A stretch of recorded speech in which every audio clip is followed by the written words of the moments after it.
പൊടിയും. ഇതിന് വേണ്ടി ചിരഞ്ജീവി തന്നെ പറ, ബാക്കി പറ.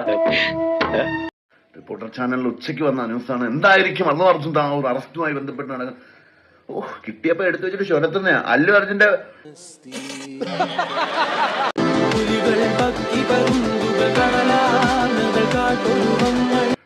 ഈ കുടുംബത്തിന്റെ ആ സെക്യൂരിറ്റിയുടെ ബന്ധമായിട്ട് പോലും ഇവന്മാർക്ക് ബന്ധം കാണത്തില്ല. പക്ഷെ കഥ അടിച്ചിറക്കുക പാവം അർജുൻ അല്ലു. കേരളത്തിന്റെ ഒരു അവസ്ഥയെ ദൈവത്തിന്റെ നാടാണെന്നാ പേര്. താമസിക്കുന്ന മുഴുവൻ സാത്താന്മാരും. ചിരഞ്ജീവിയുടെ മെഗാ ഫാമിലിയുമായി അത്ര നല്ല സ്വരച്ചേർച്ചയിലല്ല ബന്ധു കൂടിയായ അല്ലു അർജുൻ എന്നാണ് ടോളിവുഡിൽ നിന്നുള്ള സംസാരം. അത് ശരിയാണ്. ചിരഞ്ജീവിയുടെ വീട്ടിൽ കഴിഞ്ഞാൽ പുള്ളി മുണ്ട് നോക്കി കാണിക്കും അല്ലു അർജുൻ.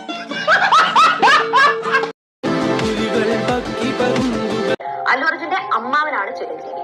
അതുപോലെ തന്നെ അല്ലു അർജുന് അച്ഛനുണ്ട്, അല്ലു അർജുന് അമ്മയുണ്ട്, പെങ്ങടെ മോളെ ഭർത്താവുണ്ട്, അതുപോലെ തന്നെ കുഞ്ഞു പാവകളുണ്ട്. വീടിന് പുറത്ത് തടിച്ചുകൂടിയ ആരാധകരെ അല്ലു അർജുൻ അഭിസംബോധന ചെയ്തതോടുകൂടിയാണ് പ്രശ്നങ്ങളുടെ തുടക്കമെന്നാണ് ആരാധകർ പറയുന്നത്. പകരം അല്ലു അർജുൻ തിരിഞ്ഞു നിന്നിട്ട് മുണ്ട് നോക്കി കാണിക്കുമായിരുന്നു. അതൊക്കെ ഭയങ്കര ബോറായിരിക്കും. അമ്മാവനായ പവൻ കല്യാൺ നിയമസഭാ തിരഞ്ഞെടുപ്പിൽ മത്സരിക്കുമ്പോൾ എതിർ സ്ഥാനാർത്ഥിക്ക് വേണ്ടി അല്ലു അർജുൻ പ്രചാരണം നടത്തിയെന്ന നിലയിൽ കൂടിയായിരുന്നു സന്ദർശനം. പടം കണ്ടാ പറയോ ഇവരിതൊക്കെ ചെയ്യുമെന്ന്? ഇത് കാണണോ? ഇത് കണ്ടിട്ട് വല്ല കാര്യമുണ്ടോ?